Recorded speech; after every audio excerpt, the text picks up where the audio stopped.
Mehrimdүү жана ырайымдуу Аллахтын аты менен баштайм. Бүгүнкү сабагыбыз орду жана убактысы белгиленген түрдүү сүннөт дуалар. Жогору карай бара жатканда Аллаху акбар унаа менен көтөрүлүп баратасызбы?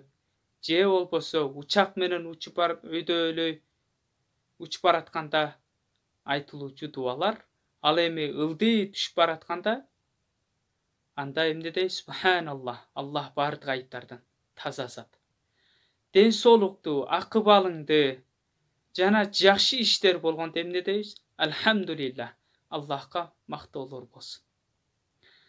Ар бир жакшы ишти баштаарда бисмиллах, бисмиллахир-рахманир-рахим же бисмиллах менен.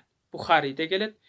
Жакшы ишти көргөндө окула турган дуа Маша Аллах. Аллахтын каалоосу болду. Таң калуучу нерсени көргөндө окулуучу дуа Аллаху акбар, Субханаллах. Кээ бир адам бала көргөн барганда же жана башка ушундай сыяктуу бир таң калуучу нерсе көргөндө атасына аябай окшош болсо, мисалы же апасына окшош болсо эмне дейт? Амейда, апейда, жок. Биз мындай таң калуучу аябай окшош айтор таң калуучу нерселерди көргөндө Аллаху акбар, Субханаллах деп айтсак, сүннөткө ылайык болуп эсептелет. Ал эми жакшы ишти кылууну каалаганда окула турган дуа иншааллах. Аллах буйруса. Кээде байкап калабыз, кандай ден соолуктар? Иншаалла жакшы. Иншаалла эмес, алхамдулилlah дейбиз анда. Иншаалланы качан айтабыз? Жакшы ишти кылууну каалаганда. Ошондо биз эмне дейбиз? Иншааллах. Кыйынчылыкка дуушар болгондо же бир нерсеси жоголсо же жаман кабар укса инна лиллахи ва инна илайхи ражиун.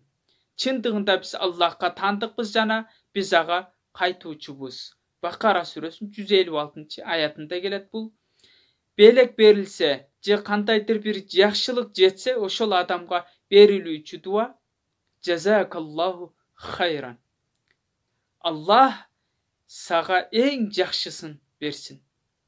Ал эми уккан адам ва жазакум сизге дагы деп койсо жакшыраак болот. Ачуу келгенде окулат турган дуа А'уду биллахи минеш шейтанир раджим. Мен Аллахтын мээриминен куулган шайтандын жамандыгынан Аллахтан сактоосун тилейм. Аллахтын сактоосун тилейм.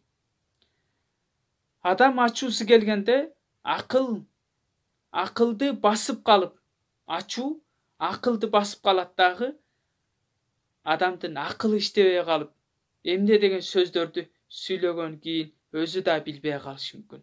Ошондуктан А'уду биллахи минеш шейтанир раджим дуасын окуй турган болсок, жана абалды өзгөртө турган болсок, жакшы бул жардам берет.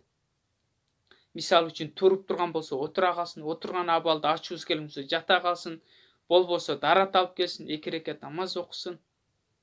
Аллах субхану ва таала мына ушул дуаларга амал кылып башкаларга жеткирүүнү насип этсин. Саламу алейкум ва рахматуллахи ва баракатух.